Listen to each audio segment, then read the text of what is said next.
स्वागत है विद्यार्थियों आपका आदर्श के इस डिजिटल क्लास के अंदर। इससे पहले हम लोगों ने विभव मापी की चर्चा की थी, विभव मापी के सिद्धांत को समझा था, मानकीकरण को समझा था, ठीक है। और अब हम लोग समझने वाले हैं विभव मापी की सहायता से किन्हीं दो सेलों के विद्युत वाहक बलों की तुलना, दो सेलों के विद्युत वाहक बल की तुलना समझेंगे। आपको विभव मापी के बारे में ऑलरेडी पता होना चाहिए, नहीं है तो आप हमारी वेबसाइट पर जाकर के इन लेक्चरों को देख भी सकते हैं। तो ये डायग्राम समझ लीजिए पहले क्या कुछ है। हम लोगों ने एक विभव मापी लिया जिसका ये डायग्राम, एक रेखिक डायग्राम प्रदर्शित है। विभव मापी के ऊपर लगा हुआ ये 10 मीटर लंबा तार है, 10 मीटर लंबा तार का नाम है AB। ओके, विभव मापी के ऊपर तार लगा होता है, ये भी एक तार है।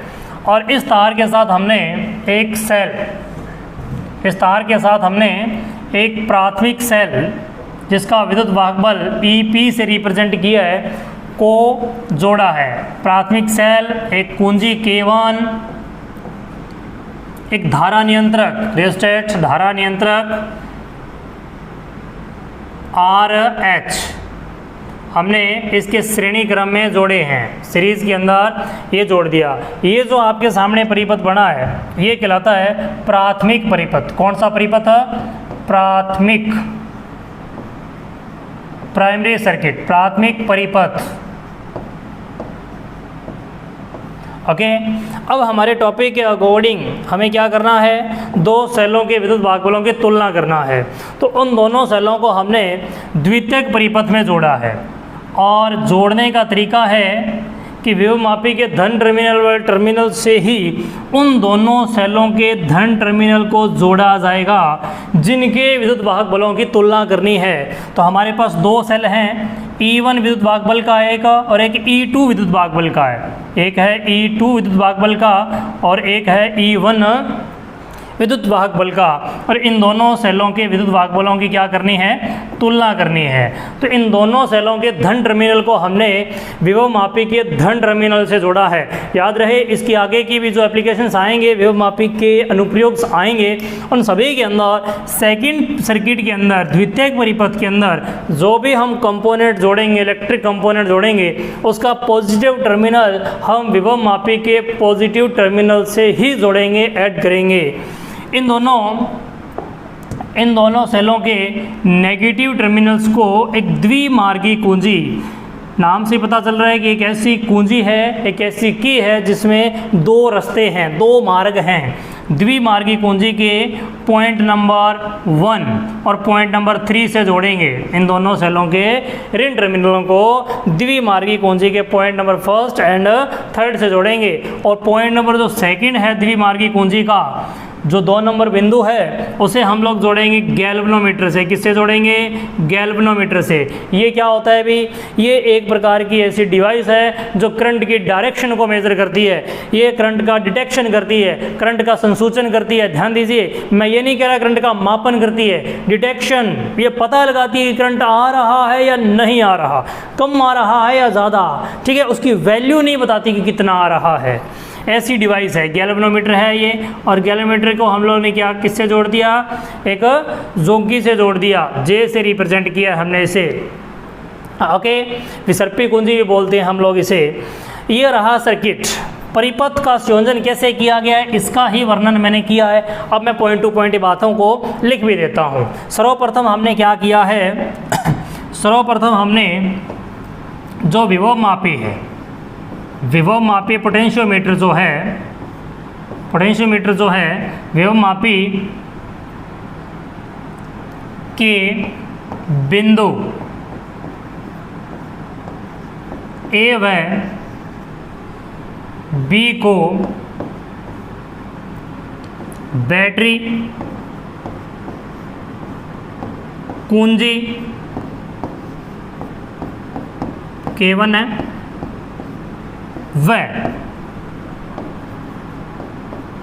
धारा नियंत्रक, रियोस्टेट बोलते हैं इसको, धारा नियंत्रक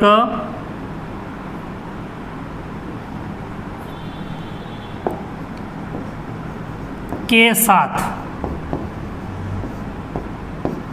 सीरीज में जोड़ा है, श्रेणी क्रम में जोड़ा है।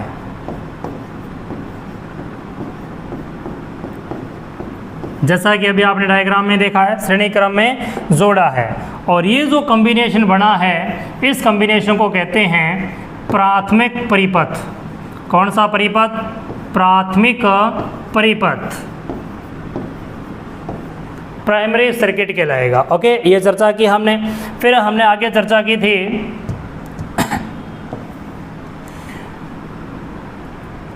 कि पोटेंशियोमीटर जो है विभव मापी के धन टर्मिनल, धन सिरे से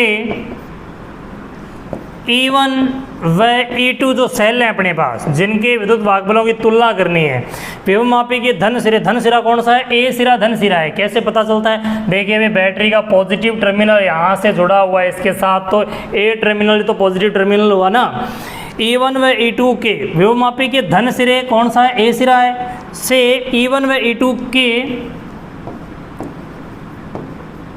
धन सिरे जोड़ेंगे, धन सिरे जोड़ेंगे, जैसा कि हमने चित्र में कर रखा है। देखिए इन दोनों के धन सिरों को हमने जोड़ रखा है ए के साथ, ये देखिए। ओके, फिर हम क्या करेंगे? फिर हम लोग E1 व E2 के ऋण सिरे जो हैं, ऋण टर्मिनल जो हैं, उनको हम एक द्विमार्गी कुंजी है जिसमें 3 टर्मिनल है, 1, 2 और 3 पॉइंट लगे हुए हैं जिसमें द्विमार्गी कुंजी है एक, उसके इनके ऋण टर्मिनल्स को 1 नंबर पॉइंट और 3 नंबर पॉइंट से जोड़ेंगे। ये थ्योरी हो जाएगी अपनी, ठीक है। E1 व E2 जो विद्युत वाहकबल के सेल हैं, इनके ऋण टर्मिनल्स को हम लोग द्विमार्गी कुंजी के पॉइंट नंबर 1 और 3 से जोड़ देंगे। ओके, फिर हम लोग लिखेंगे कि द्विमार्गी कुंजी का जो सेकंड पॉइंट है, बीच का बिंदु है, उसको गैल्वेनोमीटर से जोड़ते हुए आगे किससे जोड़ देंगे? हम लोग विसर्पी कुंजी से जोड़ देंगे, जोगी से जोड़ देंगे, जो इस तार के ऊपर फ्रीली मूव कर सकती है, फ्रीली गति कर सकती है। ये था अपना परिपथ संयोजन, किस प्रकार से हमें जोड़ना है। ओके, अब आप इसका एक प्रायोगिक चित्र देखिए कि लैब में हम लोगों को किस टाइप का एक चित्र दिखेगा। ध्यान से समझिएगा इस चित्र को आप लोग। जो अभी हमने ए और बी बिंदु की बात की थी, विभव मापी नाम ले रहे थे, वो यहाँ पड़ा है। ये देखिए लकड़ी का जो फट्टा है, ये विभव मापी है। ये लकड़ी का जो आपको एक दिख रहा होगा, ध्यान से देखिए, नज़र आएगा। ये एक जो लकड़ी का फट्टे नुमा आकृति है, ये क्या है? यह विभव मापी है, ठीक है। ये विभव मापी है। इस पर इस प्रकार से 10 तार लगे होते हैं। ये वायर हैं, इनकी संख्या है 10। प्रत्येक तार की लंबाई कितनी है? प्रत्येक तार की लंबाई है 1 मीटर। तो कुल कितना लंबा तार हो गया? 10 मीटर लंबा तार हो गया। इसकी चर्चा हम कर चुके हैं कि इतना बड़ा तार क्यों लगाया गया पीछे के लेक्चर्स में। ओके, ये जो पॉइंट आपको दिख रहा है यहाँ, ये पॉइंट जो दिख रहा है और एक यहाँ पॉइंट दिख रहा है, ये अपना बिंदु A है और ये अपना बिंदु B है। अब देखिए पीछे वाले चित्र में मैंने जो बताया था, बिंदु A और बिंदु B, ये है वो। ओके, और ये 10 मीटर लंबा तार है। अब आगे देखिए आप ध्यानपूर्वक, A बिंदु से हमने किसको जोड़ना है?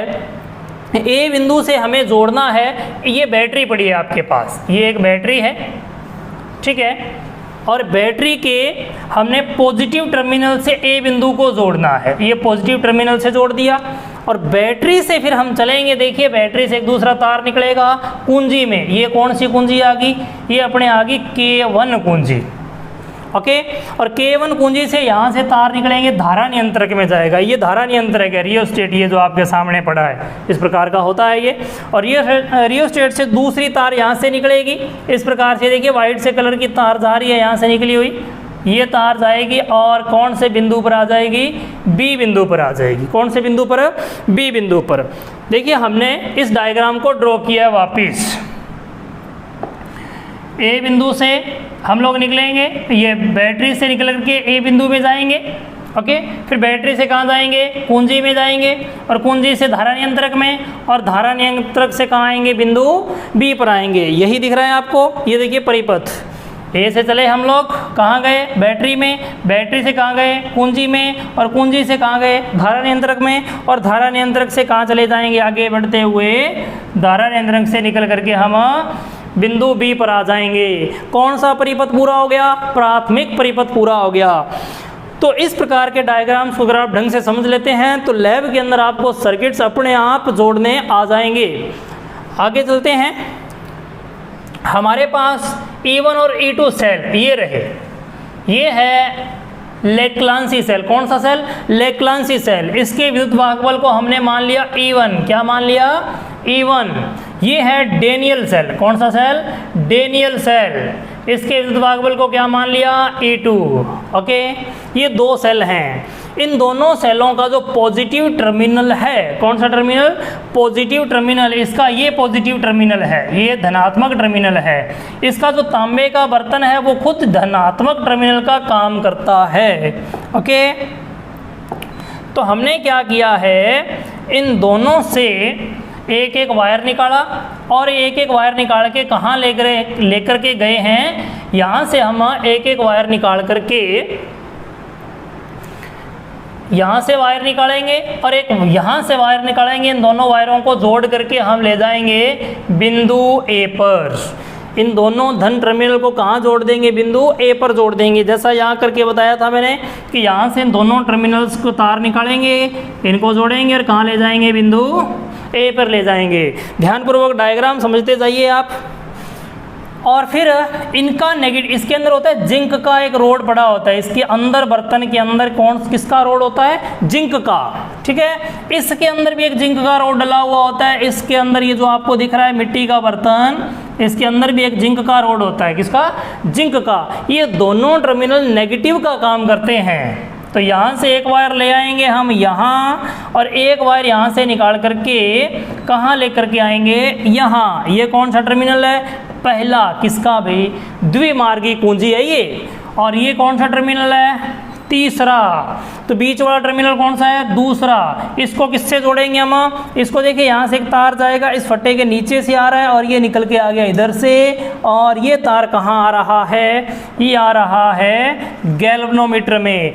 ये ऑपरेटस जो आपके सामने पड़ा है, इसका क्या नाम है, इसका नाम है गैल्वेनोमीटर, जो डिटेक्शन करता है करंट का। इसमें आएगी और यहाँ से एक तार पुनः निकलेगी और वो यहाँ से ऐसे घूम करके इसके ऊपर इस प्रकार से एक घूमने वाली चौकी के माध्यम से छोड़ दी जाएगी। मतलब एक अपने पास ऐसी छड़ होगी जो इस तारों के ऊपर इस प्रकार से हम आगे या पीछे कर सकेंगे। उसको हम जोकी बोल देते हैं, विसर्पी कुंजी बोल देते हैं, जिसे वो जी से रिप्रेजेंट कर देते हैं। ये था प्रायोगिक चित्र जो लेबोरेटरी के अंदर आपको मिलेगा, ऑपरेटर्स इस रूप में सेट मिलेगा और आप इसको जोड़ भी समझ सकते हैं समझ करके। अब हम लोग क्या करने वाले हैं, इसकी कार्यविधि को समझेंगे, कैसे काम करता है ये सिस्टम। ओके, तो शुरू करते हैं कार्यविधि। सर्वप्रथम हम लोग क्या करेंगे, कार्यविधि के अंदर कुंजी K1 बंद करेंगे। बंद करने का मतलब क्या है कि इसके अंदर डॉट डाल देंगे। यहाँ एक हम कुंजी डाल देंगे कि जैसे यहाँ K1 ये रही, ये K1 है ना, ये K1 कुंजी है। यहाँ हम लोग क्या करेंगे, डॉट डाल देंगे। अब डॉट डाल देंगे तो सर्किट कंटिन्यूस हो जाएगा, सर्किट जुड़ जाएगा। सर्किट जुड़ने का मतलब ये है कि इसमें करंट प्रवाहित होने लगेगा, धारा प्रवाहित होने लगेगी। और धारा प्रवाहित होगी तो ए व बी बिंदुओं के मध्य, जो ए और बी बिंदु है ना, इनके मध्य क्या उत्पन्न हो जाएगा, विभवांतर। विभवमापी में क्या प्रवाहित होने लगेगी, धारा प्रवाहित होने लगेगी। क्या करने से, कुंजी K1 को बंद करने से। ओके, अब क्या करना है, पहला काम K1 कुंजी है जो उसको बंद किया हमने। ठीक है, इसमें आपको एक बात का विशेष ध्यान रखना है कि जो धारा नियंत्रक है ना, धारा नियंत्रक, इसे नियत रखना है, इसे हिलाना नहीं है, इसको कम ज़्यादा नहीं करना। ठीक है, इसको फिक्स कर दीजिए किसी एक वैल्यू पर। ऐसा क्यों करना है? अगर आप ऐसा नहीं करेंगे तो जो विभव प्रवणता है तार के ऊपर वो चेंज हो जाएगी। पीछे हमने पढ़ा था विभव प्रवणता के बारे में, विभव प्रवणता x बदल जाएगी, और बदल जाएगी तो फिर हम लोग जो कैलकुलेट करने वाले हैं वो नहीं हो पाएगा। क्यों नहीं हो पाएगा वो अभी समझ लेना, लेकिन इसको नियत रखने से ये वैल्यू चेंज नहीं होगी, वैल्यू नहीं बदलेगी। x भी क्या रहेगा? नियत रहेगा। x क्या रहेगा? नियत रहेगा। ओके, विभव प्रवणता की वैल्यू नियत रहेगी। पूंजी K1 को बंद कर दिया, पहला काम हमने ये किया। दूसरा काम क्या करने वाले हैं देखिए, जो द्विमार्गी कुंजी लगाई है हमने, द्विमार्गी कुंजी में बिंदु 1 व 2 के मध्य डॉट लगा देंगे, डॉट लगा देंगे, ये काम करेंगे। दूसरा, पहला काम कुंजी K1 को बंद किया, ठीक है, और दूसरा काम क्या कर दिया हमने? द्विमार्गी कुंजी के मध्य डॉट लगा दिया। यहाँ डॉट लगाया हमने 1 व 2 के बीच में, यहाँ। ओके, यहाँ हमने डॉट लगाया। तो ये वाला जो E1 वाला सेल है ना, ये परिपथ के साथ एक्टिवेट हो गया, ये अभी डीएक्टिवेट है, इसका तो कनेक्शन ही नहीं हो पाया ना, ये तो यहाँ से यहाँ तक जुड़ ही नहीं पाया अब तक। जो ये गैल्वेनोमीटर है इसके साथ कनेक्शन ही नहीं हुआ, तो ये डीएक्टिवेट है, ये बंद है। ये ऑन हो गया है क्योंकि इसका कनेक्शन कर दिया हमने, किसके साथ कनेक्शन कर दिया? यहाँ डॉट लगा करके गैल्वेनोमीटर के साथ कनेक्शन कर दिया। अब क्या करना है? इतना काम तो कर दिया। तीसरा काम क्या है? तीसरा काम हमें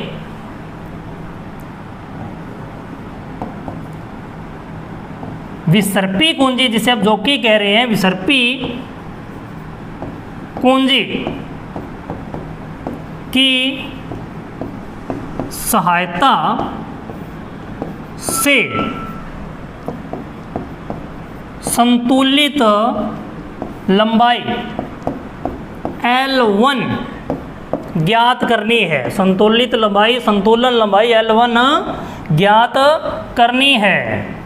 ओके, ये क्या कुछ होता है? पीछे हमने स्टडी की थी, रीड की थी, रीडिंग लगाई, पीछे हमने स्टडी की है, पढ़ा है हमने। क्या पढ़ा है कि विभवमापी का सिद्धांत क्या है?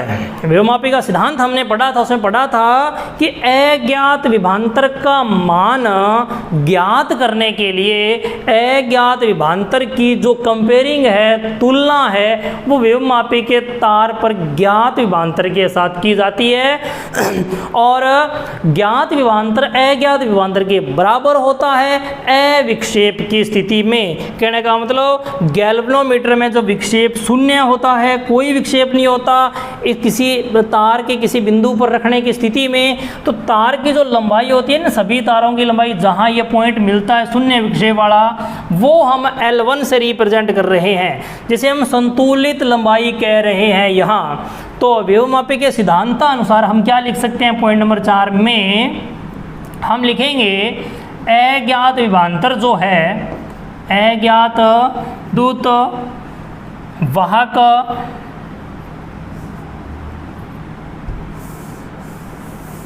या सीधा लिख दीजिए विद्युत वाहक बल की जगह EMF, विद्युत वाहक बल EMF। E1 से रिप्रेजेंट किया, वो कितना हो जाएगा? X इंटू L1 हो जाएगा। X क्या है? X है विभव प्रवणता। क्या है? विभव प्रवणता, जो पीछे हमने स्टडी की है, विभव प्रवणता। ओके, ये हो जाएगा समीकरण नंबर फर्स्ट। L1 संतुलित लंबाई है। अब हमें सेम प्रोसेस से गुजरना है दूसरे सेल के लिए। ठीक है, दो सेल थे ना हमारे पास, एक था डेनियल और एक था लेक्लांसी। अब तक चर्चा किसकी कर दी हमने? लेक्लांसी की। अब हमें किसकी चर्चा करनी है? डेनियल की। तो शुरू करते हैं।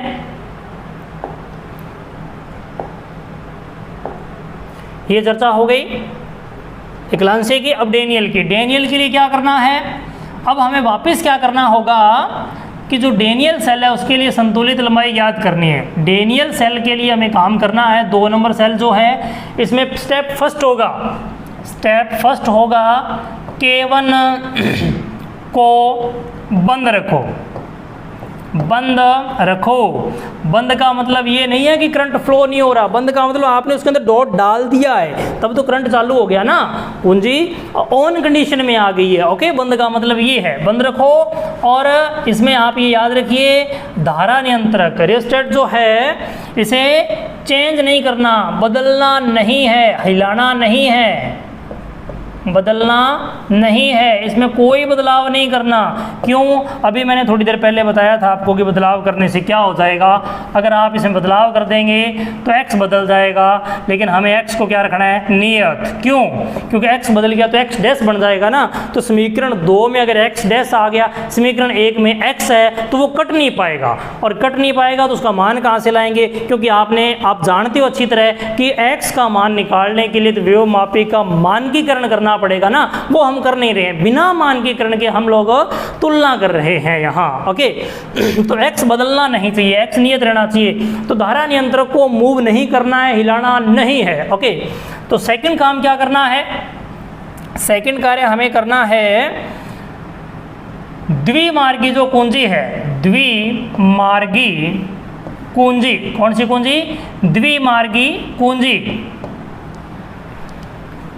में बिंदु जो है, पॉइंट जो है, सिरे जो हैं, बिंदु 2 व 3 के मध्य डॉट लगा दीजिए, के मध्य डॉट लगाइए। ओके, डॉट समझ गए ना आप? एक छोटी सी कुंजी है अपने पास, ये वाली, ये डॉट है, यहाँ इसके बीच में लगाना है अपने को, ठीक है, और ताकि ये सर्किट ऑन हो जाए। लेकिन ध्यान रखिएगा, इस डॉट को उस समय निकालना जरूरी है, इस सर्किट को बंद करना पड़ेगा, इस डॉट को निकाल दीजिए, तब ये वाला डॉट लगाना है। दोनों साथ में, तो दोनों से साथ में ऑन हो जाएंगे ना, फिर आप किसका विद्युत वाहक बल ज्ञात कर रहे हैं? दोनों का एक साथ तो करना ही नहीं है। तो आगे चलते हैं। तो हमने क्या करना है? डॉट लगा दिया, और पहले वाला डॉट क्या कर दिया हमने? निकाल दिया द्विमार्गी कुंजी में से। अब तीसरा कार्य क्या करना है? अब वो विसर्पी कुंजी को उठाइए और शुरू हो जाइए क्या करने के लिए? संतुलित लंबाई ज्ञात करने के लिए। तार के ऊपर ऐसा बिंदु ज्ञात करने के लिए जहां विक्षेप क्या आ जाए? गैल्वेनोमीटर में 0 आ जाए। ठीक है, तो हम क्या करेंगे? तीसरा काम, संतुलन लंबाई L2 ज्ञात करेंगे। संतुलन लंबाई कौन सी लंबाई को हम कहने वाले हैं? मैंने अभी बताया आपको बोल के, जब गैल्वेनोमीटर में विक्षेप क्या हो? 0 हो, उसे ही हम संतुलित लंबाई कहेंगे। 0 हो, उसे ही हम क्या कहेंगे?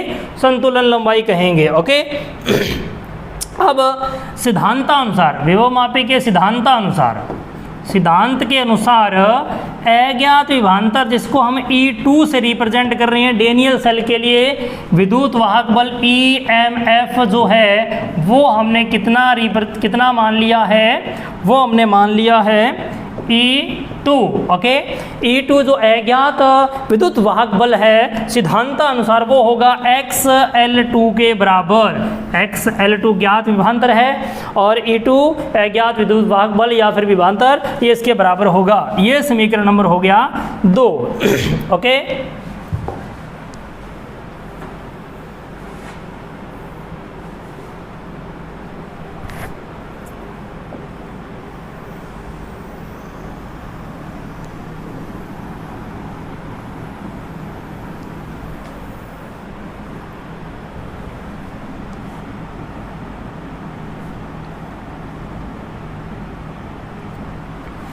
इसके आगे का हल करते हैं। देखिए, पीछे वाले पेज पर आपने समीकरण नंबर 1 बनाई थी, ये रही समीकरण नंबर 1। ओके, और समीकरण नंबर 2। अब आपको ये बात समझ में आ गई होगी कि हम लोगों ने धारा नियंत्रक को मूव क्यों नहीं किया, हिलाया क्यों नहीं है, क्योंकि इसमें भी क्या आ गया, x आ गया, और इसमें भी क्या आ गया, x आ गया। अगर उसे मूव कर देते, हिला देते तो x डैश आ जाता उसमें, जो कि हल करने में प्रॉब्लम क्रिएट करता। देखिए हल कैसे करेंगे अब हम लोग। समीकरण 1 व 2 से हल कर दें तो भाग लगा देंगे, E1 बटा E2 बराबर एक्स L1 बटा एक्स L2। हम लोगों ने धारा नियंत्रक को मूव नहीं किया था इस दरमियान, तो x से x क्या हो गया, कैंसिल आउट हो गया। तो E1 बटा E2 क्या आया, x1 बटा x2। क्या रिजल्ट निकलता है कि विद्युत वाहक बलों का जो अनुपात है वो संतुलन लंबाइयों के अनुपात के क्या होगा, बराबर होगा। संतुलन लंबाइयों के अनुपात के क्या होगा, बराबर होगा। इस काम को हम 4 या 5 बार रिपीट करेंगे। कैसे करेंगे देखिएगा। सर्वप्रथम हम क्या करेंगे, एक रीडिंग हो गई, कंप्लीट हुआ पहला काम। फिर हम लोग इस धारा नियंत्रक की ये पोजीशन जो है, ये धारा नियंत्रक की जो पोजीशन है, स्थिति है, इस की सहायता से मूव कर देंगे, इसे थोड़ा सा शिफ्ट कर देंगे इधर या उधर। ओके, ऐसा करने से x की वैल्यू चेंज हो जाएगी। मान लीजिए x डैश बन गया। ओके, लेकिन जब हम लोग इसकी रीडिंग ले रहे होंगे, डेनियल के लिए काम कर रहे होंगे, तब चेंज नहीं करना। शुरुआत में चेंज कर लिया सो कर लिया। अब इसके लिए भी x की वैल्यू क्या आ जाएगी, x डैश आ जाएगी। वापस भाग लगाओगे तो x डैश से x डैश भी हो जाएगा, कट जाएगा, अर्थात ये फॉर्मूला उसी रूप में रहेगा। ऐसा काम हम 5 या 6 बार करेंगे और हर बार इनका अनुपात ज्ञात कर लेंगे। क्या ज्ञात कर लेंगे, अनुपात ज्ञात कर लेंगे। फिर इन अनुपात का क्या ज्ञात करेंगे, इन अनुपात का माध्य ज्ञात करेंगे। तो हमारा जो उद्देश्य है हेडिंग का वो पूरा हो जाएगा। क्या उद्देश्य है, दोनों के विद्युत वाहक बलों की तुलना करना। ठीक है, तो ये टॉपिक यहाँ समाप्त होता है। धन्यवाद।